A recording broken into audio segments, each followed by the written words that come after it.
अनुपमा के फैसले से सभी नाराज होते हैं और वहां से चले जाते हैं। माँ ही ताना मारती है और वो भी गौतम के साथ वहां से चली जाती है। अनुपमा राही के पास जाती है और उसे समझाने की कोशिश करती है, लेकिन राही पीछे हटते हुए बोलती है, माँ बेटियों के ससुराल में दीपक जलाती हैं, लेकिन आपने तो मेरे ससुराल को ही जला दिया। राही आगे कहती है, आप पूरी जिंदगी एक चक्रव्यूह में जीती हैं।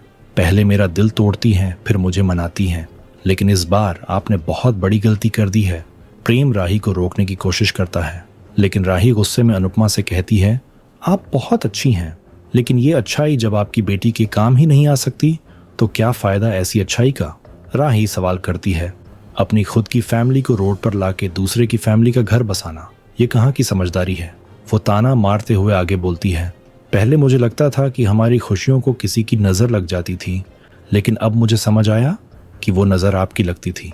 आप दादी माँ समधन इन सभी रिश्तों को छोड़कर सिर्फ महानता की नौकरी किया कीजिए, क्योंकि आपका असली प्यार आपकी बेटियां नहीं है, आप खुद हैं, और आपको अपनी तारीफ सुनकर बहुत अच्छा लगता है। अनुपमा ये सुनकर हैरान रह जाती है। राही लगातार उसे ताने मारती रहती है। तभी प्रेम उसे चुप कराने की कोशिश करता है, लेकिन राही प्रेम पर ही चिल्ला देती है और कहती है, मुझे जो बोलना है मुझे बोलने दो। अनुपमा राही को समझाती है कि पराग इस प्रोजेक्ट से खुद पीछे हटना चाहते हैं। राही बोलती है, वो पीछे नहीं हटना चाहते हैं, वो आपकी बातों में आकर पीछे हट रहे हैं। आपने उन्हें इनडायरेक्टली उल्टी सीधी पट्टी पड़ा दी है, इसलिए वो पीछे हट रहे हैं। राही अनुपमा को फिर याद दिलाती है कि अगर पापा पीछे हट गए तो ये घर चला जाएगा, मोटिबा टूट जाएंगी, ये परिवार बिखर जाएगा और पूरी जिंदगी मेरे ससुराल वाले मुझ पर उंगलियां उठाएंगे, और ये सब आपकी वजह से होगा। अनुपमा बोलती है, मैं तेरी परेशानी समझती हूँ, लेकिन तू भी तो मेरी परेशानी समझ। लेकिन राही लगातार अनुपमा पर गुस्सा होती है और कहती है, रजनी और आप में कोई अंतर नहीं है, क्योंकि दोनों को ही अपनी बेटियों की चिंता नहीं है। अनुपमा चौंक जाती है। तभी प्रेम बीच में कहता है, माँ ही, और तुम में भी कोई अंतर नहीं है, क्योंकि दोनों अपनी जुबान पर कंट्रोल नहीं रख पाती। वो पूरी तरह से अनुपमा का साथ देता है और राही को गलत ठहराता है। राही प्रेम से सवाल करती है कि अगर कभी तुम्हें मुझ में से या मम्मी में से किसी एक को चुनना होगा तो क्या तुम मम्मी को चुनोगे। प्रेम सीधे शब्दों में कहता है, मैं मम्मी को चुनूंगा, क्योंकि मम्मी सही हैं। प्रेम चला जाता है। राही भड़क जाती है और अनुपमा पर आरोप लगाती है कि आपने मुझसे प्रेम को भी छीन लिया है।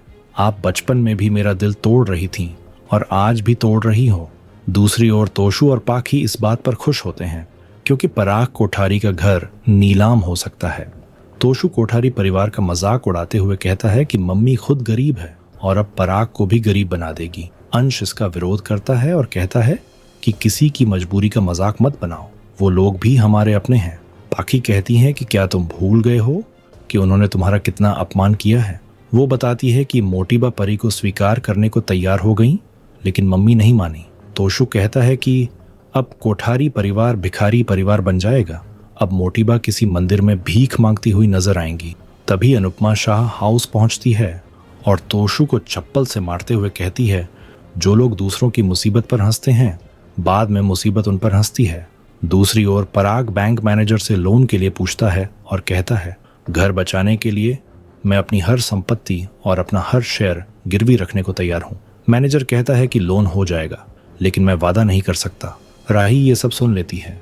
दूसरी ओर मोटिबा सोचती हैं, पराग बहुत जिद्दी है, लेकिन हमारे पास एक ऐसा ब्रह्मास्त्र है जिससे पराग वही करेगा जो हम कहेंगे। हम पराग को इस सौदे से पीछे नहीं हटने देंगे। इसी बीच ख्याति और मीता आकर मोटिबा को संभालती हैं और कहती हैं कि पराग जी सब संभाल लेंगे। मोटिबा कहती हैं कि अनुपमा नाम के पत्थर से ठोकर लगी है, अब पराग खुद को भी नहीं संभाल सकता। मोटिबा अनुपमा को दोष देती हैं। ख्याति कहती है कि घर केवल गिरवी है और घर को छुड़ाया जा सकता है। इस प्रोजेक्ट से हटने से पराग जी को उन गरीबों की दुआ मिलेगी। मोटिबा कहती हैं कि भगवान अगर गरीबों की दुआ सुनते तो वो गरीब नहीं होते। पराग ने अपनों के साथ बहुत गलत कर दिया। मीता ये सोचकर घबरा जाती है कि अब उन्हें मिडिल क्लास की तरह जीना पड़ेगा। ख्याति कहती है कि ऐसा कुछ नहीं होगा, आप पराग जी पर और भगवान पर विश्वास रखिए।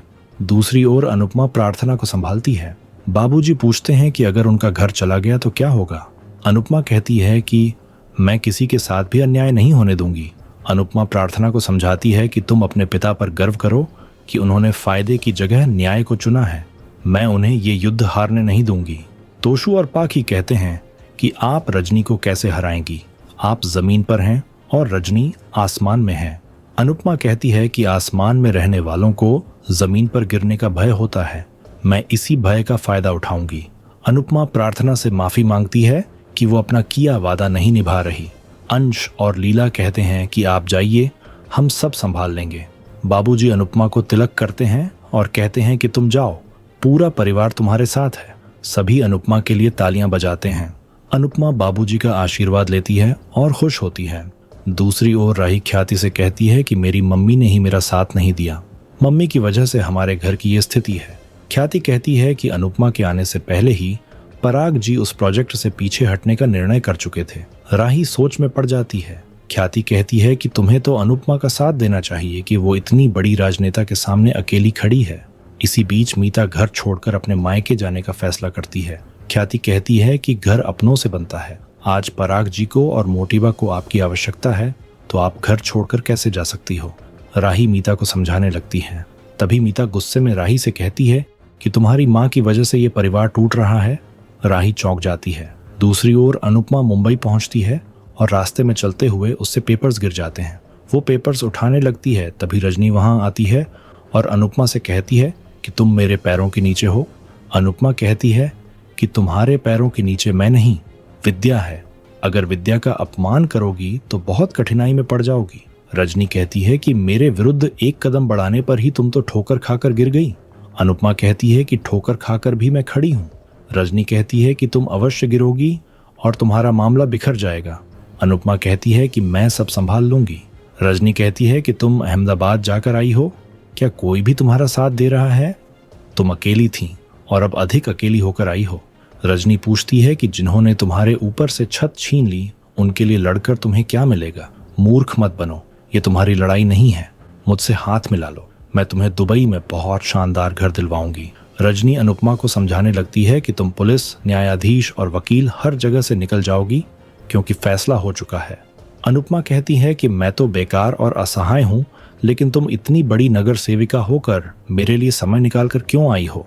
रजनी घबरा जाती है। अनुपमा कहती है कि तुम मुझसे भयभीत हो गई हो।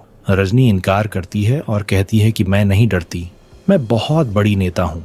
अनुपमा कहती है कि फिर नायक बनने का प्रयास क्यों कर रही हो? मेरे बारे में चिंता करने की एक्टिंग क्यों कर रही हो? जब पूरी दुनिया को तुम्हारी सच्चाई पता चलेगी तब क्या होगा? रजनी गुस्सा करती है और कहती है कि तुम कहीं की नहीं रहोगी। अनुपमा कहती है कि मैं अपने कान्हा जी की हमेशा रहूंगी। ये कहकर अनुपमा चली जाती है। इसके बाद अनुपमा वकील से मिलती है, लेकिन वकील कहता है कि आपका मामला बहुत कमजोर है, आप पीछे हट जाइए। अनुपमा कहती है कि मुझे सलाह नहीं, साहस चाहिए और मेरे पास साहस है। अनुपमा कई सारे वकीलों से मिलती है और साथ ही चौल वालों को मनाने का प्रयास भी करती है। अनुपमा आत्मविश्वास से नृत्य करती है। सभी ओर से अनुपमा को असफलता मिल रही होती है। इधर पराग घर को बचाने के लिए प्रयास कर रहा होता है और मोटिबा परेशान होती है। राही उन्हें देखकर परेशान होती है। दूसरी ओर अनुपमा बहुत दुखी होती है और एक औरत उसकी सहायता करती है। इधर मोटिबा पराग से दवाई लेने से मना कर देती है। अनुपमा योद्धा के रूप में आत्मविश्वास से नृत्य करती है। वो चौल के बोर्ड को देखती है। आने वाले एपिसोड में देखने को मिलेगा। मीडिया वाले अनुपमा से पूछते हैं कि क्या रजनी की बेटी भी उनसे नफरत करती है। रजनी ये देखकर गुस्सा होती है। अनुपमा जवाब देने से इनकार कर देती है। बिल्डर चौल वालों को 3 दिन का नोटिस देता है। अनुपमा और बाकी औरतें रजनी के घर के बाहर जाकर नारे लगाती हैं। रजनी किसी को फोन करके अनुपमा को चुप कराने का फैसला करती है। आपको क्या लगता है, क्या रजनी अनुपमा को मरवाने की कोशिश करेगी? कमेंट करके जरूर बताएं।